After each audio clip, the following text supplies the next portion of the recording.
Fala galera, antes da gente iniciar esse vídeo, eu quero lembrar que esse vídeo é isento de toda aquela baboseira de console war, que a propósito eu acho uma idiotice que só serve pra promover nego que já é pai de família, mas não arruma um emprego porque ganha na fácil fazendo palhaçada na internet com esse assunto. Então, é uma visão imparcial e focada em fatos, e pode ser contrariada caso hajam argumentos plausíveis, ok? Como todo mundo sabe, os consoles, se tornaram aí um marco da tecnologia do consumidor, desde que modelos populares como o Atari, quem lembra do Atari, hein? 2600, e o lendário Nintendinho abriram uma trilha no final dos anos 70 e no início dos anos 80. Mas esses dispositivos, eles percorreram um longo caminho desde os antigos gráficos 2D de 8 bits das décadas passadas aí. Hoje as máquinas de jogos elas já possuem uma variedade impressionante de recursos e hardware avançado para criar mundos virtuais altamente detalhados, experiências cinematográficas e aquela coisa toda. No entanto, nem todas as plataformas e jogadores são iguais, e é importante selecionar aí o caminho certo para necessidade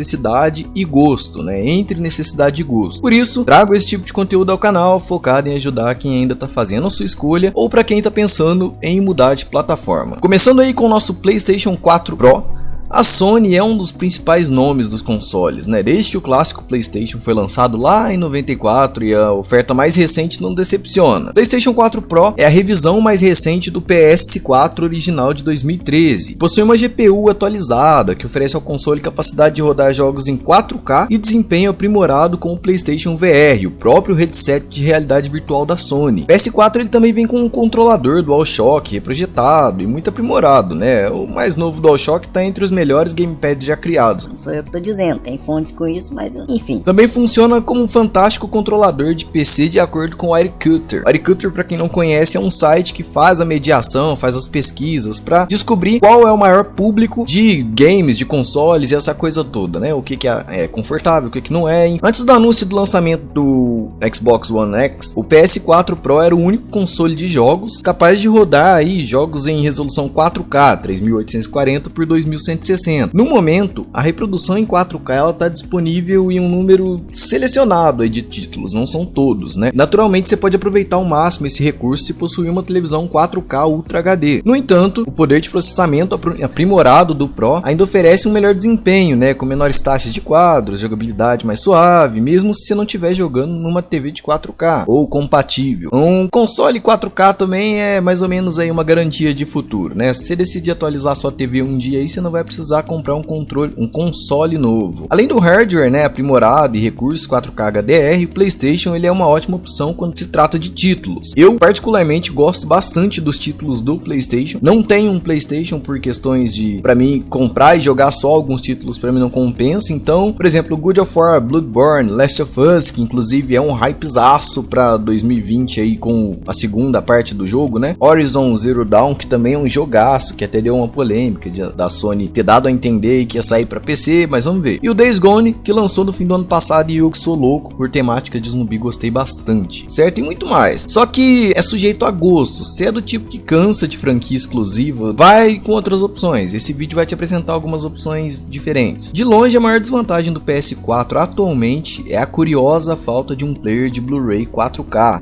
E assim, é meio estranho, muito estranho na verdade, porque a própria Sony inventou o Blu-ray e não colocou o Blu-ray 4K no melhor console deles. Então é bizarro isso. Dá pra apostar que isso foi feito para reduzir custo na produção do aparelho, pois mesmo dessa forma o PS4 Pro ainda é um console caro pro consumidor final. Imagino que o 5 aí venha mais caro ainda. Então outra desvantagem é que a Sony ainda fica atrás da Microsoft na questão de compatibilidade com versão anterior. O que acontece? O PS4 Pro ele não pode reproduzir discos de PS3. A única maneira de aproveitar a mídia herdada aí é através do streaming do PS Now, da Sony, que oferece um aluguel de jogos pagos ou plano de assinatura mensal. Embora a Sony tenha expandido bastante a lista de jogos disponíveis aí desde o lançamento do console, o serviço ele não foi muito bem recebido pelos fãs não. Eu acho que ter que comprar os títulos, o PS Now só permite alugar e transmitir jogos por um período determinado, ou para jogar os mais velhos que eles já possuem, incomoda bastante. Entramos então com a concorrência pesada, Xbox One X. Para quem curte aí uma boa jogatina, a tendência é que cada vez mais você se torne exigente com hardware, como a maioria das pessoas. Muitos optam por criar PC para jogo, e embora essa seja uma ótima opção, a qual vou deixar pro fim do vídeo, também é cara. Depende muito da capacidade de cotar boas peças, demorada, né? Até esperar as peças chegar uma por uma, você comprar de vários lugares. E ainda é um aborrecimento para os que não têm um conhecimento na área. Um sistema poderoso aí como o do Xbox One X, por outro lado, prova que os jogadores podem aproveitar os benefícios, né, de um ótimo hardware, com conveniência plug and play e muito mais. O Xbox One X, ele é a segunda revisão da Microsoft sobre o Xbox One e apresenta aí o hardware mais avançado de qualquer console para jogo até o momento. Enquanto não lança aí a nova geração, Xbox One X é o que a gente tem de mais avançado. Com 6 teraflops de poder de processamento gráfico, é comparado aí com o PS4 Pro que tem 4.2 e que fornece 40% a mais de energia do que qualquer outro sistema atual é capaz. Além dos 12 GB de RAM aprimorado, que é 4 GB a mais do que os 8 que tem aí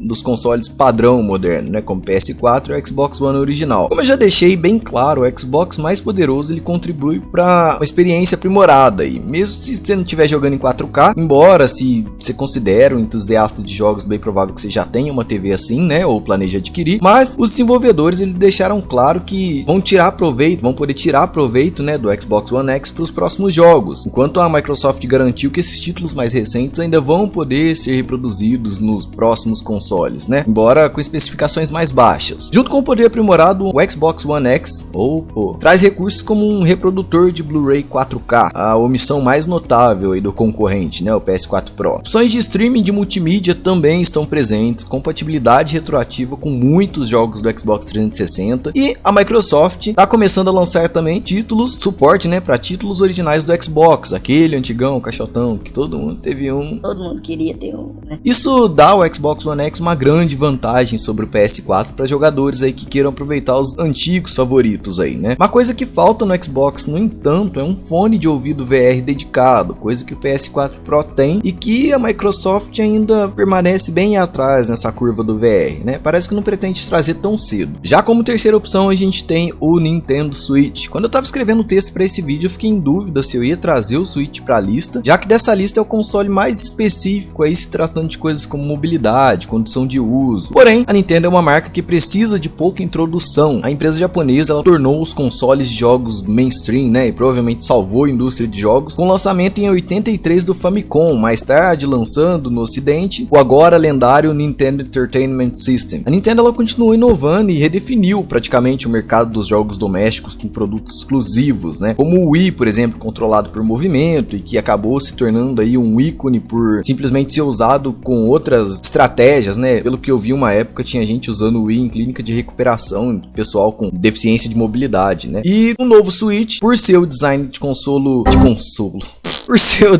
console bem portátil, né, bem versátil, eu diria, pode ser aí o design mais ambicioso até agora. Os desenvolvedores da Nintendo, eles gostam de reinventar aí as coisas, né, ou seja, nesse caso o console. E o Switch faz exatamente isso. O design híbrido aí 2 em 1 permite que você use o Switch como sistema de jogos em casa ou uma estação de acoplamento conectada à sua TV. Ou se você quiser usar também como dispositivo portátil, né, o corpo do sistema ali que é semelhante a um tablet, dá para deslizar para fora do encaixe e poder levar os jogos para onde você quiser. Nintendo Switch também tem uma ótima experiência de jogo social em casa, né, algo que os consoles modernos ignoram bastante. Enquanto o Switch oferece jogos online multiplayer como Mario Kart Deluxe 8, as abas de controle removível aí também facilita a distribuição de controles, então todo mundo pode se divertir lado a lado. O maior ponto de interrogação do Switch é em relação aos jogos. O Switch ele tem uma linha de títulos um pouco reduzida e mesmo que ainda tenha bastante jogos, a capacidade do próprio Switch não é tão alta quanto os outros dois que eu citei nessa lista. Então a gente tem aí uma capacidade reduzida, mas compensando com a mobilidade. Por ser focado em mobilidade, não dá para esperar grandes surpresas também comparando ao Switch com os outros dois. Agora, pro pessoal que é mais velhinho como eu, que já passou dos 30, se visse essa lista nos tempos antigos ia achar muito estranho um PC tá posicionado aqui, né? Visto que há menos de 20 anos atrás era algo bem exclusivo de escritórios e em algumas situações ainda trazia jogos. Porém, como console era totalmente inviável pelo valor do item. Como as coisas coisas mudaram de tal forma que para se ter um PC que consiga competir com as plataformas que eu citei nesse vídeo, vai sair basicamente pelo mesmo valor, certo? Entre R$1.500 e R$2.000. Porém, as funcionalidades ultrapassam os limites que as outras opções não têm. Se falta retrocompatibilidade, em boa parte dos consoles, né, o PC não deixa a desejar. E mesmo com versões modestas da máquina, tem aí emuladores para quase tudo. Atualmente o GPC S4 aí consegue emular alguns jogos de PS4, que já é um grande passo. Fato interessante é que a disponibilidade de programas com streaming digital de jogos coloca o PC no topo da lista, pois está se tornando cada vez mais comum isso, né? Atualmente aí, para quem viu, foi liberado o GeForce Now, que é um serviçaço, um sistema que permite que você jogue online os games que possui. Porém, você pode configurar eles no máximo, só que com o mínimo de hardware exigido. Tudo isso via serviço stream. Então, você tá na sua casa, liga o GeForce Now, você liga lá um jogo que você tenha na Steam, né? O The Witcher da vida, coloca ele no máximo, no talo, e seu PC, mesmo sendo um PC da Positivo comprado nas Casas Bahia em 2 vezes sem juros, ainda vai rodar aquele jogo no máximo. Lógico, você vai estar vendo a tela, a stream, aquela coisa toda, mas funciona.